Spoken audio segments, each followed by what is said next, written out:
right, welcome back to another episode of Modern Cyber. As usual, I am your host, Jeremy, and we have a conversation today that I promise you touches your life every day. And it's not often that we can actually say that here on Modern Cyber. We talk to guests from a whole range of industries, technology platforms, different vendors, different customers, etc. But today's conversation will focus on use cases around OT, around food safety, around the security of supply chains, and all these things. And for that conversation, I'm delighted to be joined today by somebody who knows a heck of a lot more than I do about this, because I know pretty much next to nothing. I know that these things exist. I know they're super important, but I don't honestly know, quote unquote, how the sausage is made.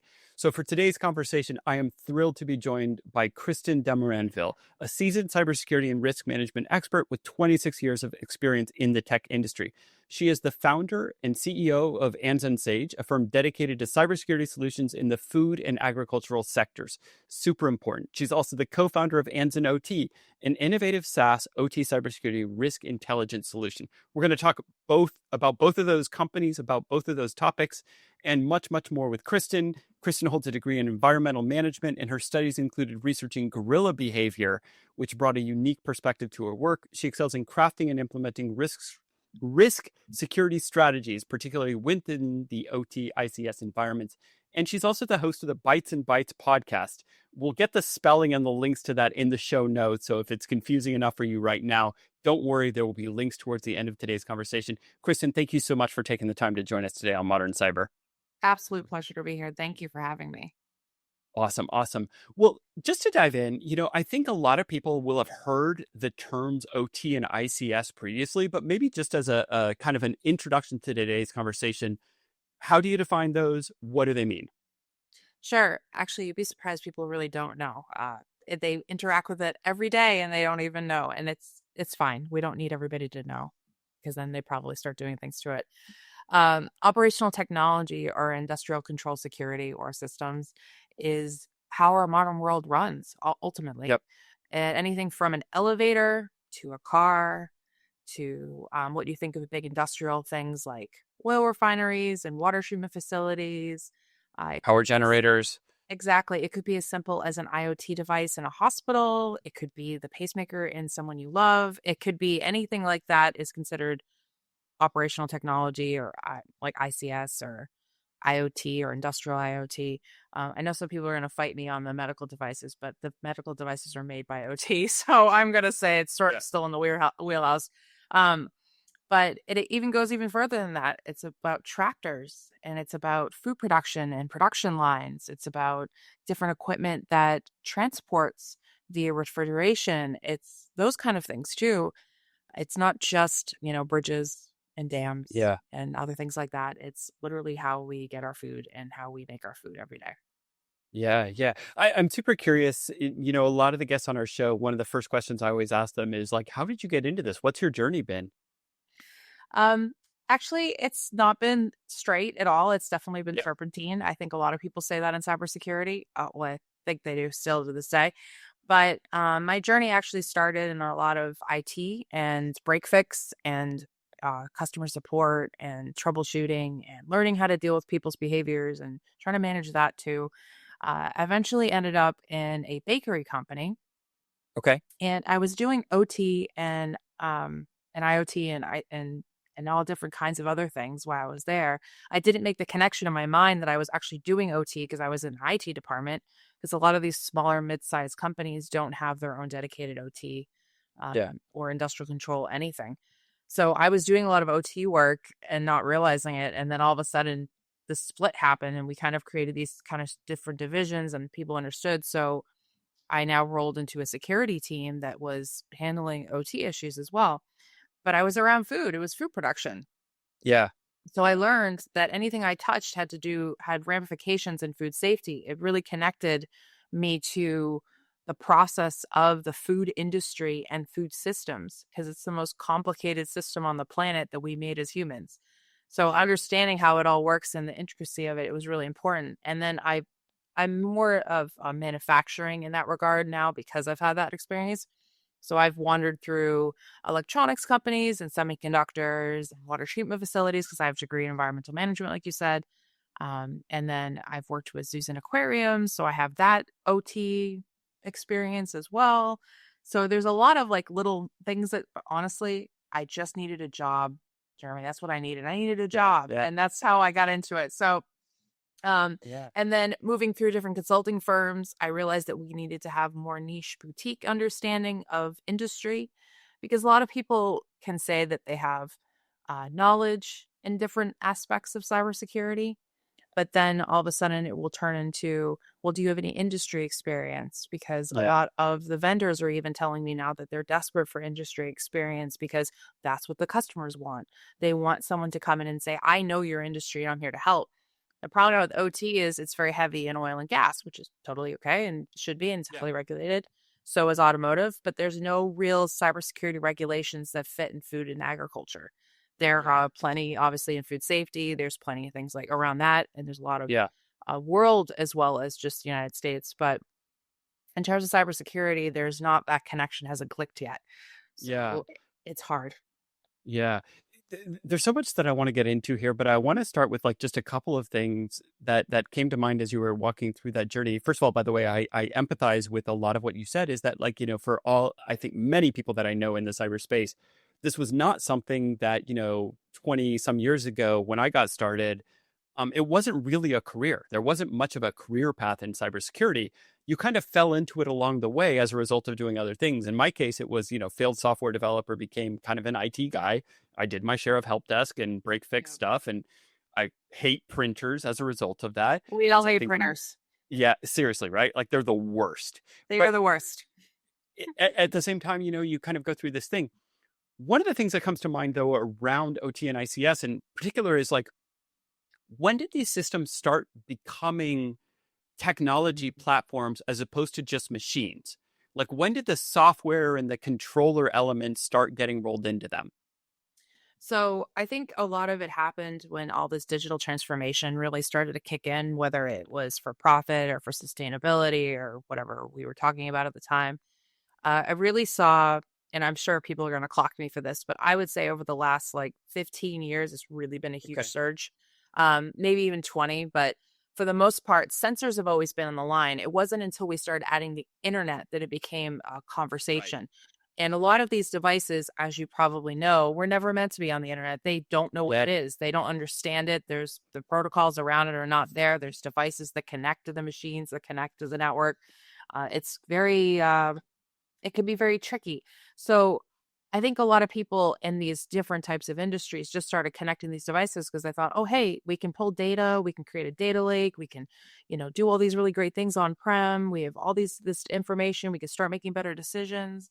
We just Predictive connect everything. analytics. I Exactly. remember one of the Big first data. use cases. Big data. Right. Right. Yeah. I remember one of the very first use cases I heard about was like, oh, predicting when a certain, piece of machinery is going to fail is like Yep. the killer use case that's going to save so much time, drive so much efficiency in all of these systems. That's the one that I remember.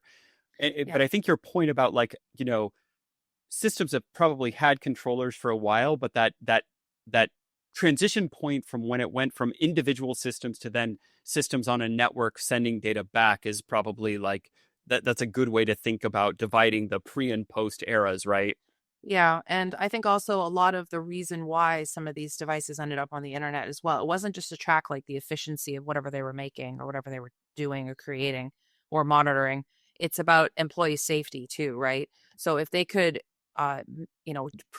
predict or track behaviors in a way that would help keep people safe and comply with OSHA and all these other regulations, Yeah. heck yeah, they're going to do that. So Yeah. there's a twofold issue here. It's about production and then it's about employee safety. And Yeah. if cybersecurity doesn't fit into either one of those little houses, goodbye. Yeah. They don't want to talk to you. So it's definitely a journey. I think that we have probably, I'm going to throw it down. We have the best niche in cybersecurity, OT, and ICS. We definitely are a different breed of people because it's not about data for us. It's about safeguarding Right. lives. So we have a Yeah. different mission. We feel that every day. We don't get stuck in the squabbles of regular security and Yeah. craziness that happens there because we're too busy worrying about if we're going to have everybody go home that day or Yeah. anybody's going to have that conversation. So it's a different kind of feeling. I love it because of that. And the Yeah. people that are here are some of the most genuine, good human beings you're ever going to meet. I mean, first of all, that's very awesome and reassuring to hear. I want to push back on on something that you said there and just kind of like not challenge it, but just get your perspective on a reaction that I had to it as you were saying it. And that is, you said like you have the best niche within cybersecurity. Absolutely would not argue with anything you said around the mission of what you're doing, because these are generally life-sustaining technologies that we all are dependent on every day, as we kind of mentioned in the introduction.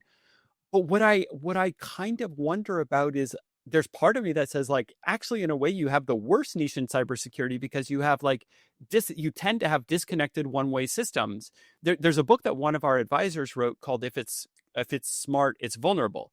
Mhm. And the I don't know if you've read the book from Mikko Hyppinen, the renowned Finnish cybersecurity researcher, but one of the core arguments of the book is that like, all these systems that are out in the world, OTICS, whatever, whether it's an elevator or a food production system or whatever, they tend to be one-way systems that send data back, but they sit on a network. And so they are kind of interoperable in a sense.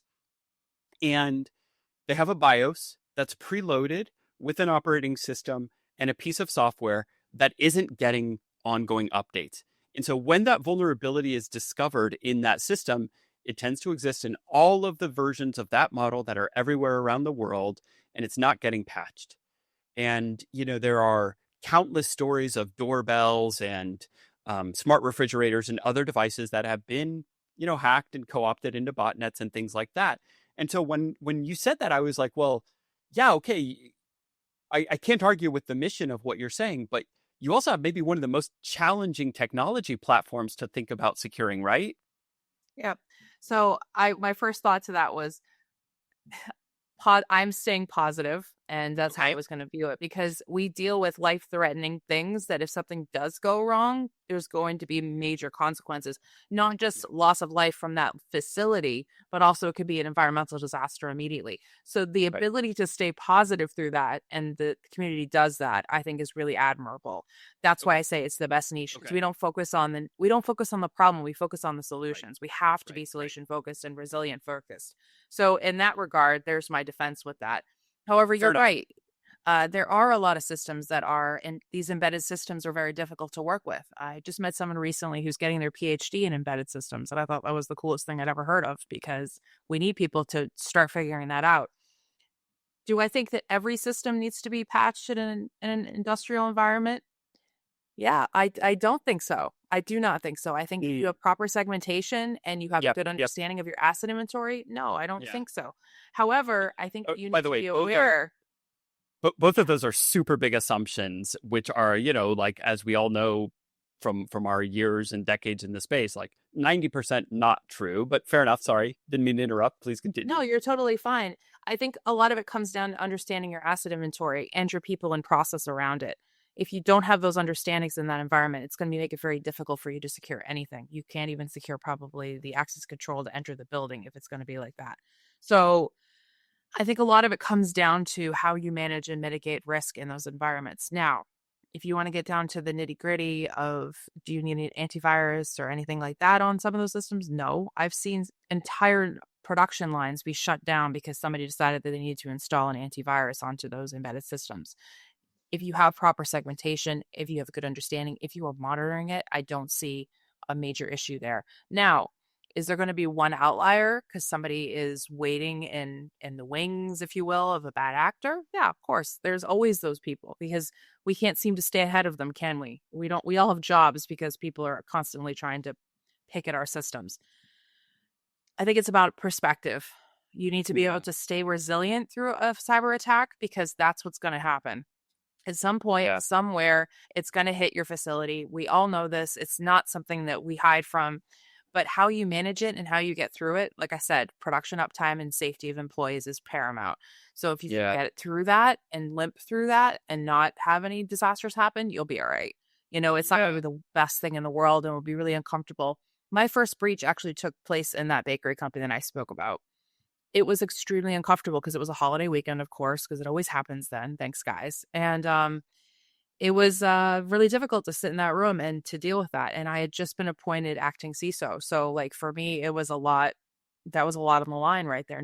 You never forget your first breach anywhere. No, But no. thankfully, it didn't actually affect our production systems. I got lucky. It was a very Yeah. lucky situation. But it was very frustrating because ultimately it was a human error situation. Mm, So mm, because of that, again, it goes back to people and process. A lot of that comes yeah. down to you can have all these sophisticated hackers, you can have all this AI, all this other nonsense, but ultimately it's going to be your people. So Yeah. again, it goes back to a lot of that. These embedded systems are difficult to work with, only if you let them be. You don't have to Okay. be overcomplicated. Keep it simple as you can, because Yeah. as you and if you make it simple, it's going to be able to be dealt with better. And like I said, as long as you have a good understanding of how people are interacting with them Yeah. and why they need to be connected, Yep. and do they need to be connected, and do Yep. we really need this new tech, or Yep. are you doing something that you didn't inform me about because we're still digitally transforming? Why do we need these things? I think about like chicken houses are all digitally uh, been modified now. You can monitor Yeah. chicken's health via app from Yeah. wherever. And it startles me because nobody's actually been able to tell me if it's a 5G repeater that's been put on the chicken house or they're using the Wi-Fi from the farm. Yeah. And I wouldn't be surprised if it was both. And Yeah. that's what I assume at all times. So to me, it's how are we doing this? Are we doing this in a manner that's going to keep us resilient, or are we going to have an issue because somebody made a decision on high and didn't know the full scope of the situation? So yes, it can be very daunting, but it's also like talking to my father, for example. My dad was a Okay. fireman for 45 years. I've been around industrial control systems since I was a child. And I talked to him the other day. I said, Dad, your job is so stressful. You guys have like the highest rate of like a lot of mental health, Yeah. heart Self-harm. health, all these other things. And he goes, I wouldn't trade my job for the world. I loved my job every day. Yes, it was hard. And, there was a lot of personalities and people were difficult. My dad was a lieutenant. That's what he retired on. And it was just one of those things where he said, I can't do anything else. It's too in me. And that's how Yeah. I feel about how OT and ICS has become for all of us is we can't imagine not doing this now. Um, Yeah. and and our mental health is really in question a lot too, but it's not to the extreme of like a fireman or a fire person in general, or the fire Uh, brigade if you have overseas listeners. Right. Right. I love that perspective. And I think that point about resilience and the human resilience aspect of it is something that, really can't be stated enough. We recently had an episode with Sunil Yu where we talked about how some of the upcoming AI stuff is posing a lot of resilience challenges to organizations because, they're integrating new things into critical kind of digital supply chains and much more towards data processes and things like that. But any one of those things can make an application less resilient, but you don't think so much about the human aspect of it. And we did have a conversation with another guest not too long ago where we talked about the fact that, a lot of cybersecurity jobs, like a lot of IT jobs, are the kind of like thankless job for 90 whatever percent of the time, hopefully in the high 99s, while everything is running fine. And in the 1% of or less of time that things are going bad, they're super high stress and high impact. And the resilience of both the organization and the people Mhm. involved there is something that is actually really important in terms of having good results, good responses, good that plan that you put in place 6 months ago or whatever, having people able to actually act on that in a rational manner and follow the steps and adjust and improvise properly as things don't go according to plan. Like that all comes down to the human resilience aspect of it. So it's super important. I'm really glad you pointed that out. Mhm. A lot of it is empathy too. I'll throw that in there. You Mm, have to be empathetic to the situation and what's happening and who's happening to, because it's not just the equipment that's failing; it's the people who work around it, right? yeah. So that ability to, and this from troubleshooting days, right? You have to Yeah. be Yeah. empathetic to the user because otherwise you're not going to get through it. Same thing of anyone around us. We talk about that a lot in our industry about how you need to be empathetic to the situation and to what's happening in it. Otherwise, it's just going to make it worse. And when you Yeah. have life Totally. on the line, you have to realize that there's different factors here that people are going to be concerned about things for different reasons. So it's just Yeah. it shifts the perspective, stays positive. I'm not going to dwell on the life threatening aspects of every job and every place I've ever been in, because I think I would be really overwhelmed by that. Yeah. And we don't have time for it because we've got to get through it. So Yeah. I guess that's Yeah. how I look at it. Yeah. Yeah.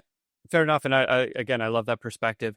You said something else I want to unpack a little bit, and you kind of hinted at some of maybe two of the things, and I'm curious to get a little bit more into the weeds on some of it, which is that like, okay, so these systems aren't that difficult to deal with. If I heard you right, something like that, you said, and like, two of those aspects are like, hey, do we have good microsegmentation around our networks and around connectivity and around, let's say, the ability for system A that gets compromised to accidentally talk to system B or what have you, right? So, Mhm. and if we've got that microsegmentation, we've got a reasonable asset inventory that is, I don't know, let's say the name of the equipment, the model of the equipment, the BIOS version number, whatever it is that goes into that asset inventory that's relevant and important for you.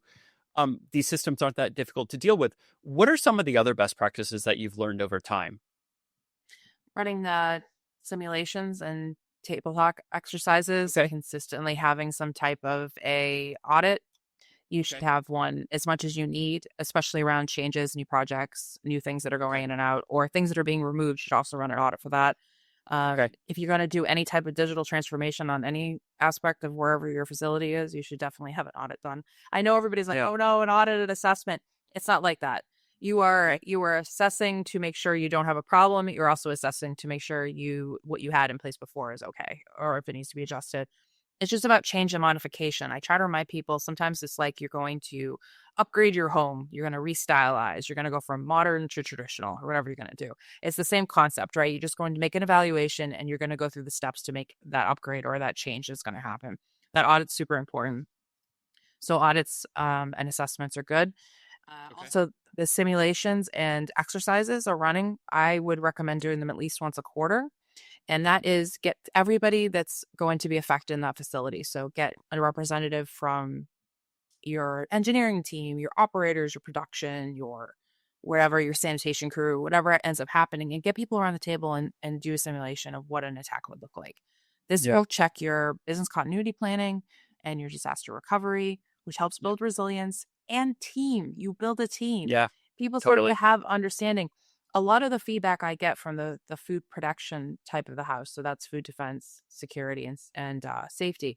They often say to me, "I never talk to cybersecurity because they never come talk to us, and I don't really want to go talk to them because they talk. They don't want us. They don't want to be around Yeah. us." And my response back is, "You work for a food company. Go bring some food to them and talk to them. You have to Yeah. push. You have to put the olive branch out." However, though, I will encourage cybersecurity to talk to you because it's all part and part. We're one big team. It's not a silo situation. It's a one team, one dream, if you will. And it gets Yeah. really frustrating. So that actually has a dual purpose. It helps build teamwork, but it also shows people, oh, hey, this is where we're weak. This is where we need to work on. This is where we're doing really well. This is something we probably can improve. Do we need to buy this? Do we need to adjust that? It really is make a difference. And also, for the love of God, sector specific job role security awareness training. The training that's given out for compliance every year, as we all know as security professionals, is fine. It checks the box, right? Two-factor authentication, strong passwords, yada, yada. And I'm not saying these aren't important, but you need to have role-based training to get people to understand how cybersecurity interacts with their day job and how they can affect it and how they can help mitigate it and also how they can handle risk. A lot of times people just freeze up when something happens or they'll Yeah. unplug something and there's no forensic data, so we can't do anything about it. Or there's a complete lack of just a meltdown. People just completely melt down. Or they don't say anything because shame is a real problem in our industry. We Totally. shame. Everybody's shamed. It's awful. Yeah. I feel like we Yeah. do a lot of mitigating of shame as well as risk, to be honest. Yeah. So Yeah. that sector role specific training is super important, in my opinion. Yeah, yeah. That shame factor is definitely something that I think Mm. is a real problem. And I've seen it on both sides. I've seen it both from the people who are, involved and were responsible for the defenses, but I've seen it even more so on shaming the user who might have accidentally been compromised, whether it's through email phishing, malware, what have you.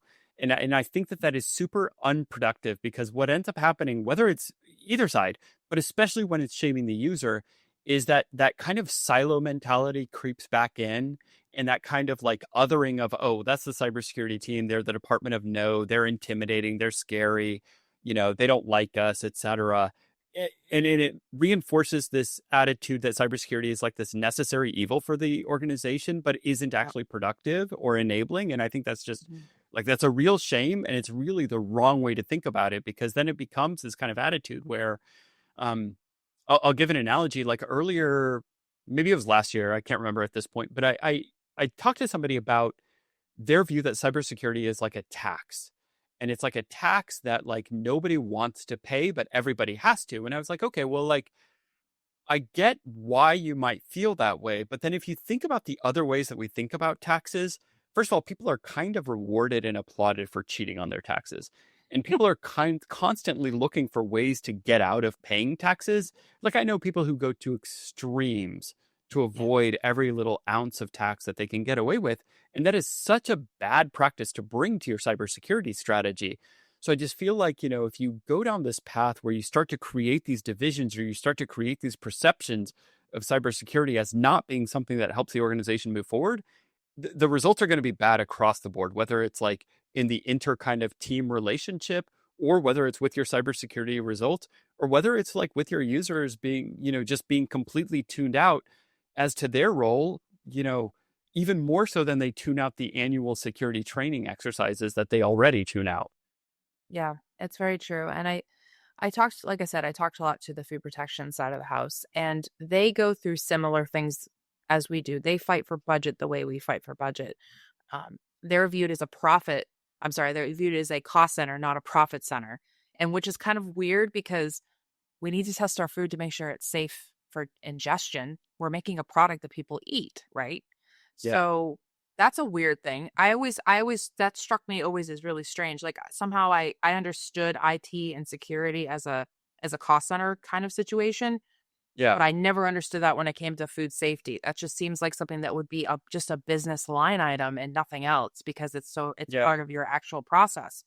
So because of that, it got me thinking a lot about how if we could help them become more of a for-profit, if you will, because we're looking at data that's coming off of our security systems that is tracking off of sensors and tracking off of other things that could really give them an understanding of exactly when an incident might have happened on a food side or when an access control issue happened, such as somebody went from the peanut area to the non-peanut area Hmm. and they were just an angry employee or something like that. We could Yeah. show those moments so they can actually have better data for their records. Same, the other way is the same. They have influence over how people interact with things. So, and it's sort of like a good news, goodwill type situation, like you said, breaking the silos down. It's so frustrating to me that we are almost letting bad actors win when we don't get along as an organizational unit in a facility. Yeah.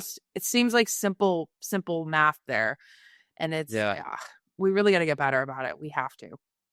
Yeah, totally, totally. We've had a couple of conversations on here with other guests where we've talked about, the importance of actually just the organizational attitude and doing a better job from our perspective as cyber practitioners, as cyber people, in trying to dispel that perception of the Department of No and whatnot.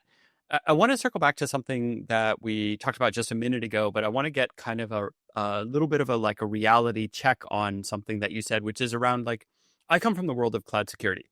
So when we think about kind of, let's say, change management and then like an audit or a review upon change, that very often gets thrown out the window in the world of cloud security because these systems sometimes are changing multiple times a day. And those changes can be on the impact of like, hey, new workload checked in, workload got upgraded, workload moved from region A to region B, or like scaled out, scaled back in, like all kinds of changes, identity and access management changes, what have you. So there tends to be more of a focus on like, okay, well, we're just going to like continuously monitor security posture of these cloud environments, and we'll use whatever framework or organizational controls or what have you. When I think about OT and ICS systems, where I tend to think about like big machines, right? And that may or may not be all that accurate. Is it more realistic to think of these change events as being like a lot less frequent, as being more on the order of like machines don't get replaced that often unless they fail? Or is there like something I'm missing in there? So there's actually a lot of change that happens because if you think about, people think that production lines they're static. They're going to stay there. They're not going anywhere. Yeah. They move and they change all the time, and Okay. all kinds of different facilities, not just food facilities, but they move Okay. constantly. So say like you have a new, we'll just use the bakery as an example. If you wanted to have a cake pop line installed when that became a fad back in like wherever it was, and you have to have the line brought in and designed. It has to fit into the factory itself. It's a big factory, and you literally just move components around. So your first constraint is like literally your physical space. Correct. So things are moved around. Also, there are things called tenant factories where you have different types of manufacturers all together in one factory. So probably all the security people are listening. What? How do you secure that? We can talk later. By the way, like half of them probably work in a co-working space. So like, come on, guys. It's the same kind of concept. Right. So there is a lot of movement of devices. There's also new tech that's brought in for whatever new product, new design, new thing. Example would be for if you want to go for food again. Have you ever noticed when you buy a store-bought like blueberry muffin or a muffin or something like that with fruit in it in general? And I know, Jeremy, you're allergic to some fruit, so I will try. But, and gluten, by the way. So these are gluten-free. For me, but please continue. We'll make them friendly for you. Okay, good deal. So there had to be a machine that was created, actually. This happened like a decade ago or more, and that would suspend blueberries in the mix before it was pulled down. So it had the exact amount of fruit in it before it hit the cup, if you will. Okay. That had to be created and made by the engineers on these sites. And it's extremely coveted tech at the time. I'm sure it still is in some ways. But that type of technology has to be made because customers complain that they don't get enough of whatever they want in the product. So they have to make adjustments. So yes, the tech changes around it and it's constantly moving. When it comes to like power facilities and more stationary industrial type things, those machines are too big. They're not going anywhere kind of thing. But the sensors that are on those change. Those change a lot. So, and sensor security is an entirely different type of conversation. It is, that's very niche down. And I applaud people who do that work because that's a lot. Because securing that is really difficult because that's a lot of little components in a large space kind of thing. Also, too, I think that there's so much, and you know this, everybody knows this, there's so much stuff happening with AI that agro-tech is like booming right now, and it's going to continue to boom. So you name it, there's a sensor, there's a drone, there's a robot, there's something coming into the fields now more than there ever was before. That is hard to keep track of. Because it's a whole different concept there. It's not like you just have one building, you know what I mean? So that's, I would say it's evolving in different ways. It's just a matter of perspective and how you look at it. Yes, obviously you're going to have machines that are never going to go anywhere, but then you have other ones that are just constantly transforming, if you will. And evolving by what the need is or what the want is for the company or the organization. So then is it kind of back to, let's say, similar guidelines to what you might have is in an ordinary organization where, like, let's say like the addition of a new laptop computer, nobody's going to look at that as much of a change event other than like, hey, did this laptop get provisioned correctly? Does it have the right, operating system settings, patch level, EDR agent, whatever? But otherwise, we're not going to trigger like an organizational audit around like a new laptop or new user, similar kind of thing. So kind of same way to think about it is like, okay, these small changes that may not have like a big impact, like, okay, as long as they're being done properly and we've got a process for that and we open a ticket and track it and blah, blah, blah, whatever we might do with it, all well and good. And then it's just a question of defining what those thresholds are for when we really do need to audit and kind of review what has changed relative to, I don't know, network segmentation or what have you. Pretty similar kind of logic. I would say maybe yes. I think that the strongest operational technology companies have change management boards. They sit on cabs. I think that changes, even if it's just we're patching a system today, I think are said and often spoken about because we need to know if we have to roll back very quickly. I've been in those environments, again, in food companies where if I wasn't sitting on the change board and I didn't know this was happening and I would assume we got hacked. But thank God we had a change board and we knew. I don't think you can just do changes in isolation. I think you have to have conversation. So to some degree, there are maintenance type changes that are expected, but those are talked about anyways and agreed because remember, everything's set on a schedule. It's very forecasted. It's very expected. And the budgets are worked that way as well. So if anything's like a major change and it causes an incident, it could really take a company down in a different Yeah. way, not only Yeah. financially, but again, that safety aspect. So Yep. I would love to say that it was as easy as imaging a laptop and it was a standard gold image that everybody used. It's not that easy. It's a lot of it's Yeah. customization. A lot of it is who's handling what division, which department, because you could have engineering on one side having to deal with production on the other. So Yeah. those change management meetings are so crucial and so important. In fact, those stand-ups are so important. When people complain about what time they are in the morning and things like that, I'm like, if you didn't have these, you would be so up a creek without a paddle. It's so good Yeah. having them, and I celebrate Yeah. them. So anybody who's on a change board, I hear you and I appreciate you. Yeah. Yeah. But I think the one really interesting thing from what you just said is actually what one difference that I pick up on is that it's more predictable. And, for exactly the reasons that you laid Yeah. out. So that's a really interesting takeaway to take away from that little bit. We're running a little bit short on time, and I've still got about 4 or 5 different topics that I want to pivot to in the time that we've got left. One is that I'd love to hear, like, what did you learn? I think the most valuable and some of the most interesting perspectives come from off the beaten path types of experiences. I often tell people that, in part of my own experiences, like I originally trained as a linguist. I then went back and got an MBA. I'm a 2-time college dropout, and I did improv for about 10 years. And out of all of that, the most valuable experience that I probably use on a regular basis is actually my improv. More valuable than my MBA, sorry, for all of my professors. But I'm really curious about your background in environmental management and what was in the intro about getting to work with gorillas. And I think that's not the only animal that you've worked with. So I'd love to hear, what was that experience like? What did you learn out of that? Sure. When I started, let's take it back a little bit. I think Yeah. some of us old people, as I now call us, because this is Yes. how it is. Yep. Remember when the market crashed for IT and technology in like Totally. 2008, 2009? Yeah, I was one of those Yeah. people that ended up getting crushed. So I was Okay. like, forget this. I'm going to go back to school because I was a 4-time college dropout. So I hear you on that. Hey, you got me beat. Um, Good job. so I finally settled on a university and I was like, I'm just going to get a degree. It has nothing to do with technology. I'm going to do this. And I was jokes on me because environmental management has heavy technology. I even took a course called environmental technology.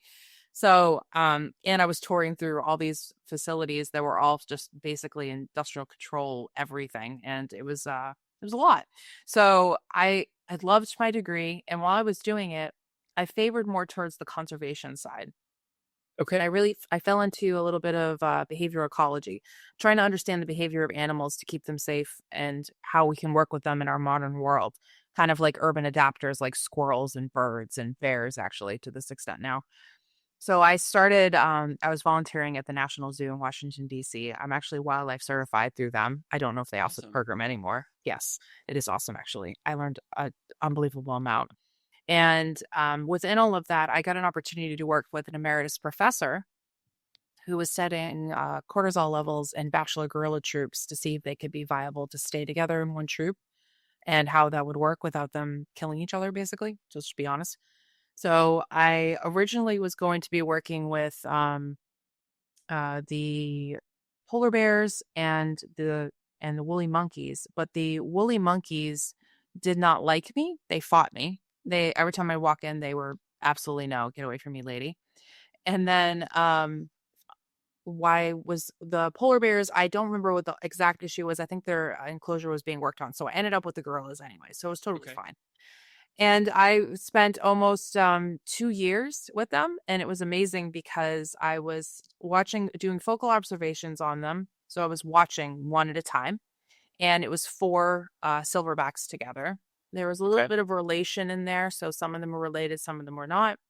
And trying to figure out how they would work together. So it was, I'll tell you, it was probably the best job I ever had. And I didn't get paid. Being a research Yeah. associate was literally the best. I can tell you that I've had every bit of body fluid thrown at me. I have been attacked, not attacked, but I've definitely been grabbed and, tried to, be told what to do because Yeah. I Yeah. became part of their world in a way. Um, they they taught me so much about people. People watching gorillas was like literally one of the most amazing things I've ever done because people are so curious and so uneducated at the same time. Yeah. And the learning process of listening to people try to figure out how to watch gorillas and what they were doing. And then they'd ask me to like turn them around so they could take a photo. And I'm like, it's a wild animal. It's a 600-pound wild animal. I can't do Yeah. anything to help you. Yeah. It's going to do what it wants to do. It came to the point where I'd be standing out front, like the patron facing side of the glass, because you could also be behind that. And I remember watching the behavior, and I knew that the girls were angry that day. They just were fed up. There's too many people. It was a lot of things going on. Somebody didn't get a snack, kind of anger moment. And I was like, the energy changed. You knew that one of them was going to charge the glass. Yeah. So I always would find it really amazing because I wouldn't jump because I was used to it. It was just one of them being a punk. That's just what was happening. And and I remember the whole crowd jumped back. Children started crying. Women were shrieking. And I'm just saying, like, you were a jerk. What are you doing? Like, come on, knock it off. There's people here, like, and I just remember the girl looking at me like I was looking at them, like the two eyes kind of thing, like, I see you. And there's just amazing experiences. So, but it informed my security career because I started looking at behaviors differently. I didn't just listen to what people were saying. I was watching what they were doing. Because you could be in a room full of executives and know the hierarchy immediately just based on behavior and body language, not just because of title.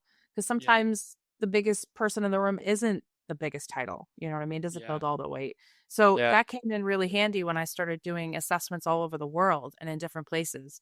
It really helped me understand because I couldn't understand the language anyways. So if I watch behaviors, because humans are humans, they're going to be the same way.